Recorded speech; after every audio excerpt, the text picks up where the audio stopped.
Well, here's the situation. I'm stuck on I-90 West, not too far over the border to South Dakota, and my chain snapped. I don't know how that happened. I just had the bike serviced. The chain is brand new. This chain isn't very good, I don't think. It's been kinking, and I've been maintaining it. I just cleaned it and lubricated it this morning, but it snapped. Here, I'll show you. This is what the chain looks like. I had to retrieve it from the middle of the road, and yeah. So now I'm just basically waiting for AAA to call me back and tell me that they're probably not coming. And I'm going to be stuck on the side of the road for hours because of a chain. What did we learn today? Anyway, I guess I'll just wait. I had just booked a hotel in Chamberlain, South Dakota. So that's out. The closest city to me is Sioux Falls. So I'm going to be going to Sioux Falls. I don't know what I'm doing after that, if I'm being completely honest. I got to get this fixed one way or the other, I'm sure. Well, tomorrow's Monday, and where I'm from, all motorcycle shops are closed on Monday, so I could be here for a bit. This is not how this is supposed to be going. Yeah, what are you going to do?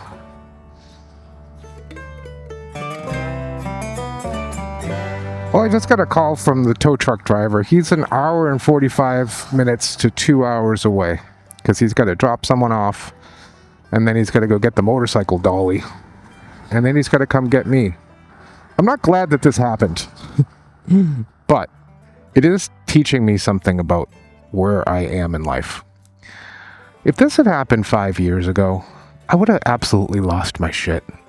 I'd be crazy nervous. I'd be anxious. I'd be like, what the hell am I going to do now? All this stuff. These days, I'm kind of like, well, there's nothing I can do about it. I've got a camera. I've got a phone that I can make stupid Instagram posts on. I've got a couple of non-alcoholic beers. I don't have any food, and thankfully I don't have to go to the bathroom. But otherwise, it stopped raining for now. It's going to rain soon. And, you know, I am on the side of a fairly dangerous road, but I'm tucked over on the side. I'll be fine. But it's just kind of reminding me that I've chilled out as a human. I can deal with things like this and not completely lose my head. And that's kind of a comforting feeling. So I just wanted to share that with you because I think it's important not to take everything so damn seriously, and understand that right now there's nothing I can do about this, so you might as well just make the most of it, whatever that looks like.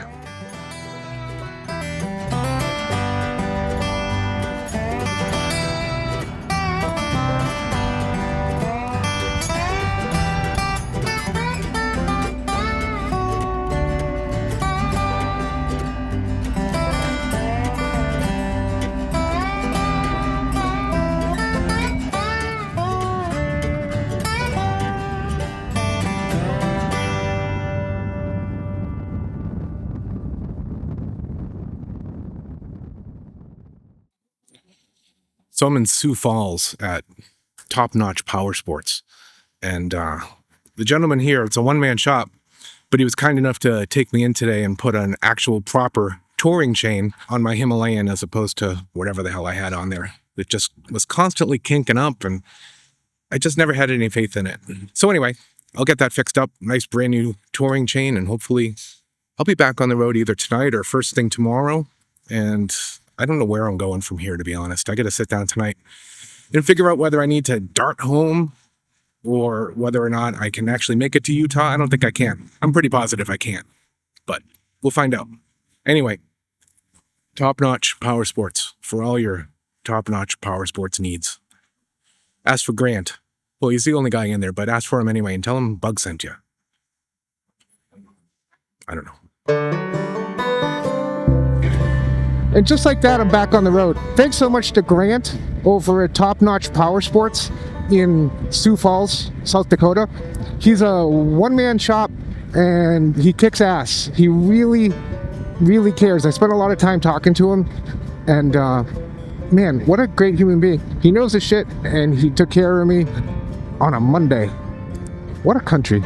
I don't have like all of the faith in humanity, but sometimes when shit happens and people step up and come out to help you, it restores my faith in humanity a little bit. It makes me realize that not everyone out there is just out for money or is out to cheap out on what they're doing and stuff like that. Like, there are genuinely good, caring people in this world who will have your back. That was one of them. So long story short, I'm on my way back to my motel. I booked it for tonight because I really didn't think I'd ever get out of here today. And, you know, Grant came through, and I could possibly get out of here today if I really wanted to. But I've already paid for the hotel. I kind of need a mental break from all of this. And so I'm just gonna chill. Gonna go get myself some non-alcoholic beers, not another pizza, but something good to eat. And maybe edit some video and watch some TV. I'm just gonna do something stupid. And then tomorrow, well, I'll figure it out. I'm either still going to Utah, maybe, definitely not, or I'm gonna pick one of 3 routes to get home. One's a more northerly route, one's pretty much straight, and one's a little bit more southerly. I don't know. We'll figure it out. Anyway, I'm a happy bug, and I'm back on the road, and that's all that matters. And I'm unharmed. Yesterday could have gone really bad, I know that. And it sunk in last night when I was laying in bed how badly that could have gone yesterday. And so I'm lucky, and I'm happy. And yeah, it sucks that I'm behind schedule and had to pay all this money to have the bike towed. Again, I didn't have to pay for the initial tow, but I had to pay to have it towed from the hotel to the shop. And then I had to pay for a chain and the labor, which I was happy to do because, well, fantastic. But anyway, what was I saying?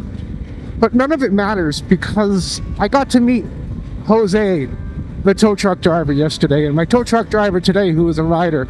I got to meet Grant over here at Top Notch. I got to meet the woman last night at the hotel desk that I had a nice long conversation with. None of these interactions would have happened if I had just kept going and nothing bad had happened. So, you know, you take the good, you take the bad, you take it all, and, well, there you have the facts of life. I'm home. Well, I'm not home. I'm back at my motel. I'm feeling oddly emotional. Not in like a weird way, but just, you know when you think something's gonna just be a complete disaster and then it all works out? Well, that was me today.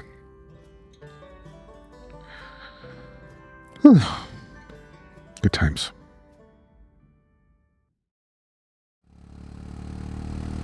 It's the next day and I'm in Woonsocket, South Dakota, not Rhode Island. And I've got good news and bad news. The good news is I'm back on the road and everything's fine with the bike. It's riding just great. The new chain's doing just fine. I've got another 350 miles or so before I get to Sturgis, where I'm spending the night. The bad news is I'm having back spasms all of a sudden, and it's becoming really hard for me to sit upright. Hopefully this will pass. It's not the first time in my life that I've had back spasms, but when they get bad, I'm on the floor for 4 days. It hasn't happened in quite some time, but when it happens, it's really, really bad. We'll see what happens. Anyway, it's a fairly decent day. The roads are beautiful. The land is beautiful. South Dakota's amazing. I don't have a whole lot to complain about except for my back. Off we go.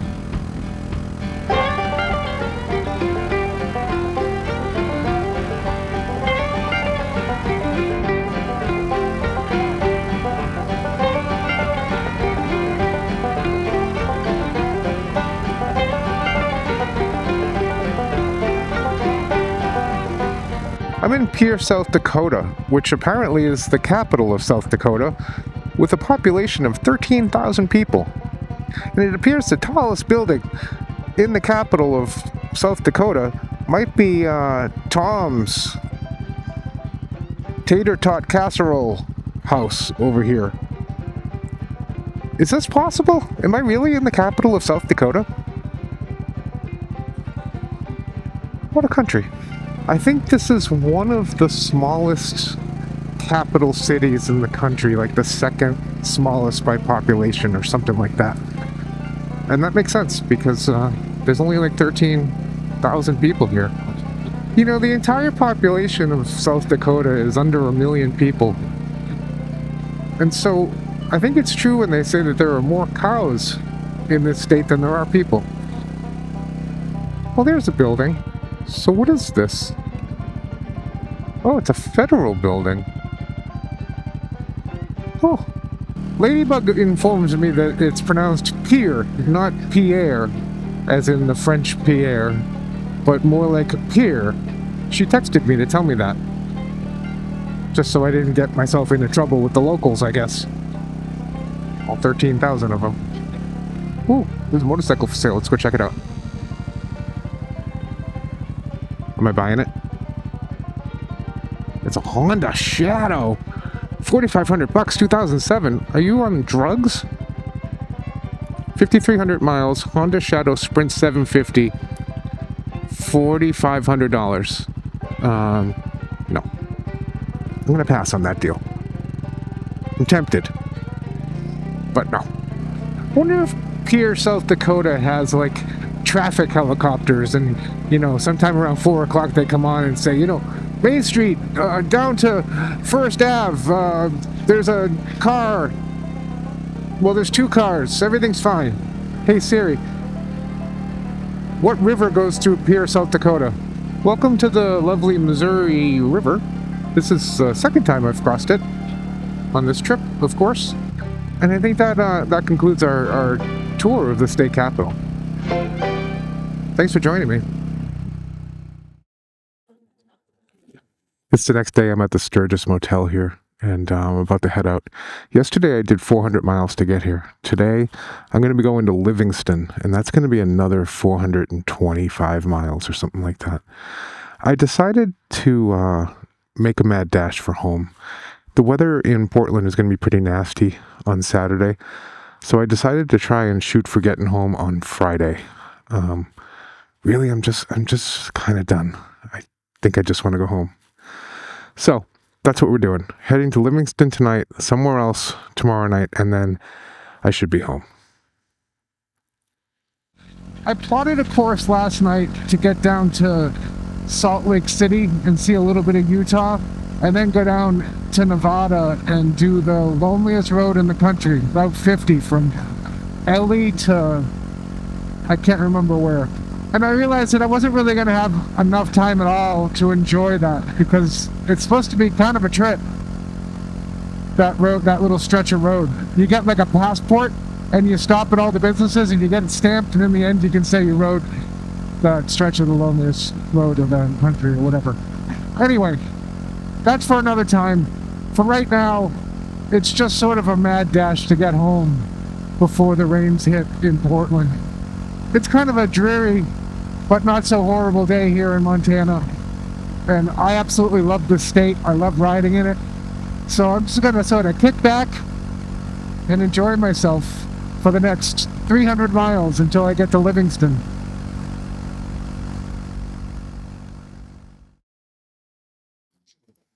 Today, my friends, we are hopping on Route 12 to get to Lolo, and then we're going to do the Lolo Pass all the way into Idaho, and we're going to stay in, where are we staying? Lewiston tonight. I was going to make a mad dash for home, but I miscalculated and realized that it's going to be 700 something miles instead of 500 miles, so I said, how about no? And also I really wanted to ride the Lolo Pass again. So as you can see, it rained overnight, and my sheepskin rug got wet, so it's here drying out. Anyway, off we go. We got about 3 or 4 hours before we get to Lolo, and then we're going to ride the Lolo Pass.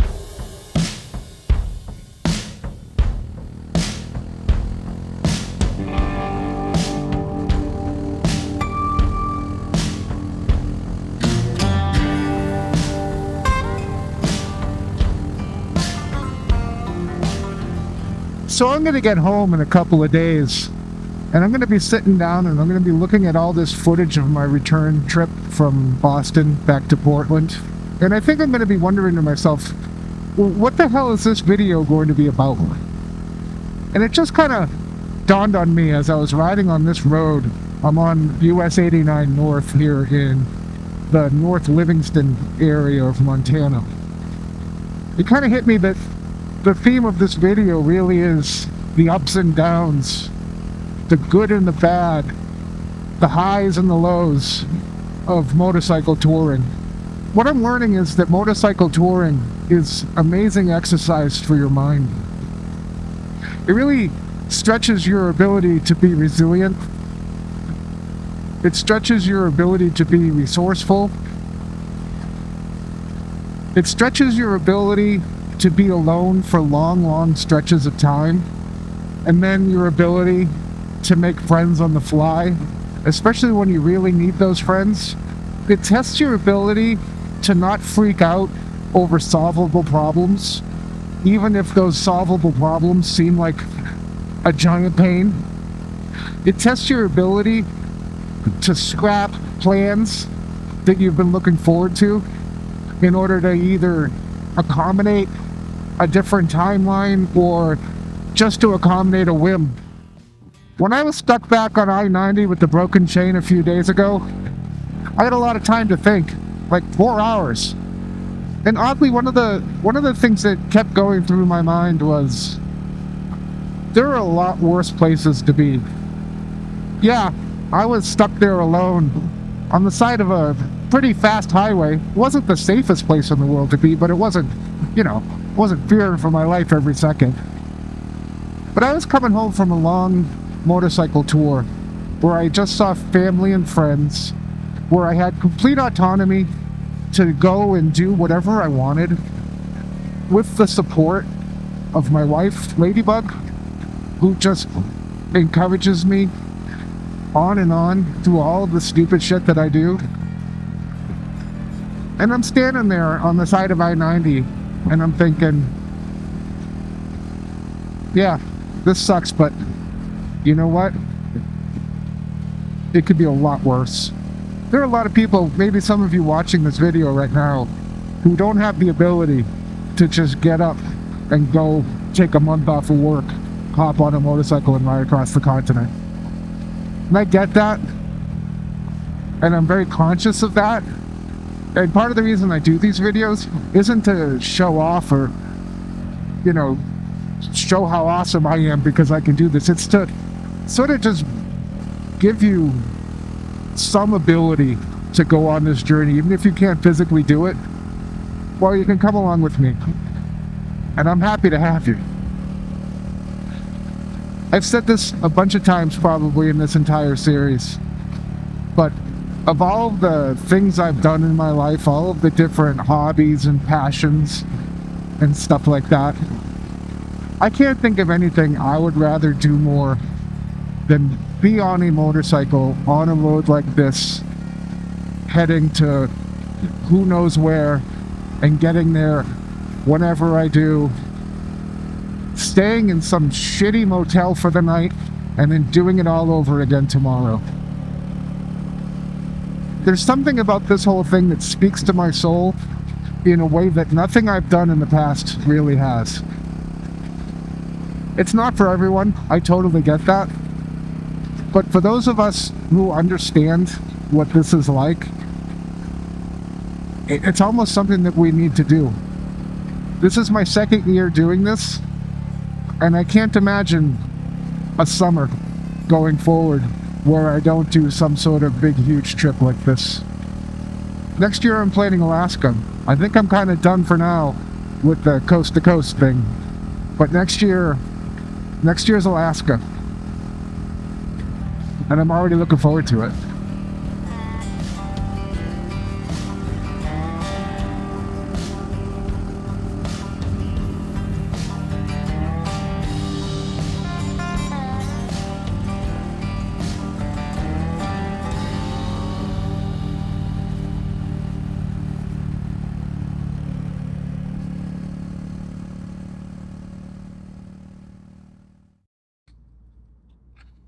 Today's Friday, June 26th, and I've been on the road since May 31st. Today's my last day. I'm heading home. It's the first day that I've gotten up at the crack of dawn to hit the road. So that's got to tell you a little something about my state of mind right now. I'm ready to go. I'm ready to go home. This journey, like most journeys, has had its ups and downs, but mostly it's been somewhere in the middle. It's been just an enjoyable, long motorcycle ride across a continent and then back again. I have some regrets, some decisions I wish I had made differently, some choices that I wish I had made differently, but all in all, I'm returning home again with a sense of accomplishment that I've done what a lot of people only dream of for the second time in 2 years. I've learned a lot about myself. I've learned a lot about this motorcycle. I've learned a little bit more about this country in which I live. And I've learned some important lessons about people. All in all, it's not a bad way to spend a month of your life.